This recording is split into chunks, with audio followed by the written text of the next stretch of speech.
Hey guys, Tyler Ansman here with Tyler Ansman Performance. So today we're going to talk about training to failure and its implications for throwing velocity.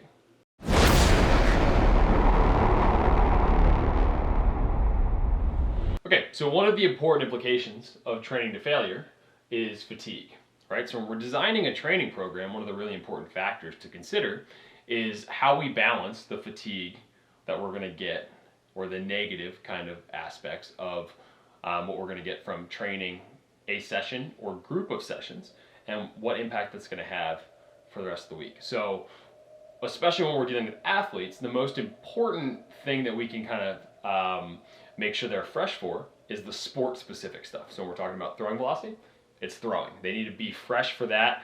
Those need to be the highest quality possible sessions in order to maximize the adaptations that we're after, right? So when we train to failure, even when volume's equated to not training to failure, that fatigue tends to be even longer lasting, which is problematic because that tends to mean we're going to have a negative impact on the quality of that next sport-specific session or the next few sport-specific sessions. So we really can't have that when we're talking about our kind of sport-specific training.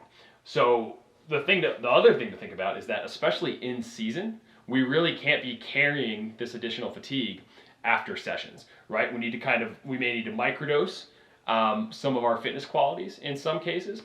We may just be doing, retention volumes in a lot of cases.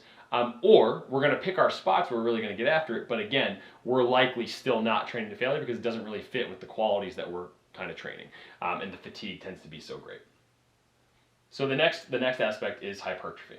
And so hypertrophy can be greater when training to failure in some cases, especially when you're training with light loads, than not. And we know that hypertrophy can be an important quality, especially for beginner athletes, because when we increase that muscle cross-sectional area, the force capabilities come up as well, right? So that's an important thing to think about. However, as you progress further, hypertrophy can turn into a negative if we push you too far, because then we have something called tissue inertia. And so basically what happens is the muscle fiber's gotten too big, it can take longer to shorten than before, and so basically we need an even kind of higher contraction velocity than we needed before to make the joint move at the same angular velocity as before, which can obviously be problematic for throwing velocity. Okay, so like we kind of talked about back here, stiffness of the connective tissue is an important quality when we're talking about energy transfer and kind of maximizing the efficiency, especially of something like the kinetic chain in throwing velocity. And so we know that heavy loading and high velocity movements have been shown to increase stiffness, and training to failure has not been shown to do the same. The next thing is fiber type shifts. So we talked about how much faster type 2X are than all the other fiber types. And so if we're getting a lot of fatigue, right, we tend to see a shift from type 2X to type 2A. And that can be a real negative when we're talking about throwing velocity, because then we have significantly slower contraction velocities than with the type 2X. Okay, so what are we doing instead? So one of the really good things about living in the age of technology is that we have a lot of really in-depth ways to kind of monitor our training and measure our outputs.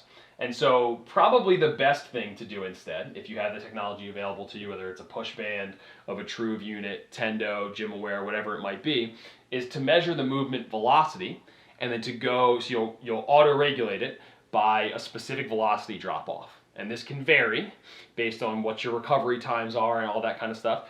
And so we'll tend to use somewhere between a 2 and 5% velocity drop-off, right? And so like, for example, if we know that we're trying to train in a specific zone, right, we won't let the velocity drop off more than 2% from there. So velocity-based training is relatively simple because basically what we're doing is when we're training a specific part of the force velocity curve, just like we would use percentages of our 1 rep maxes if we didn't have this technology, we can use specific velocity ranges instead.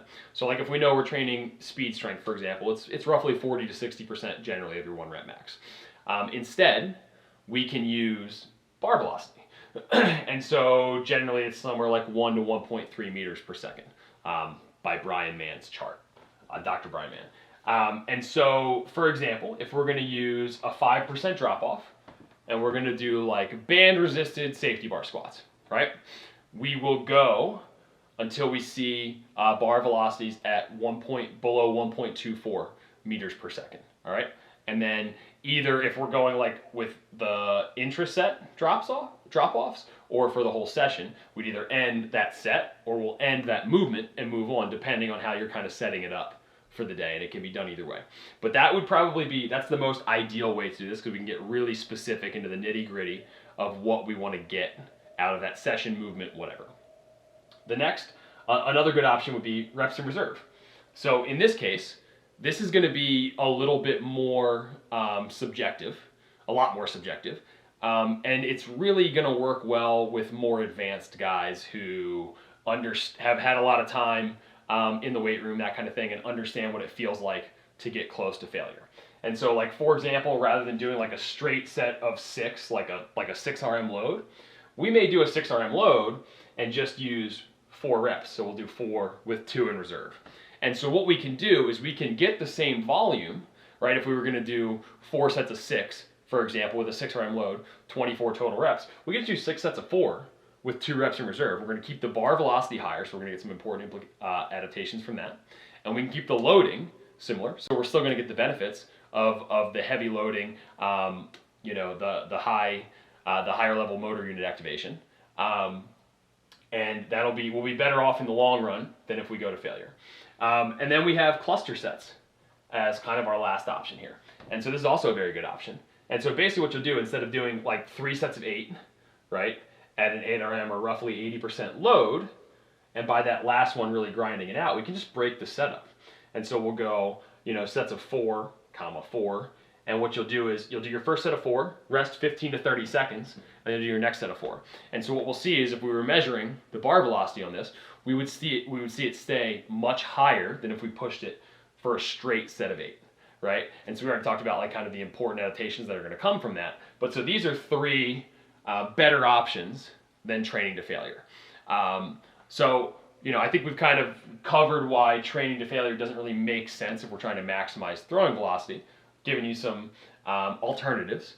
If you want to know more specifics or you want this planned for you, reach out about in-person or remote training, and I'm happy to answer any questions you have. Drop any comments below, and I hope to see you in the next video. Thanks for watching.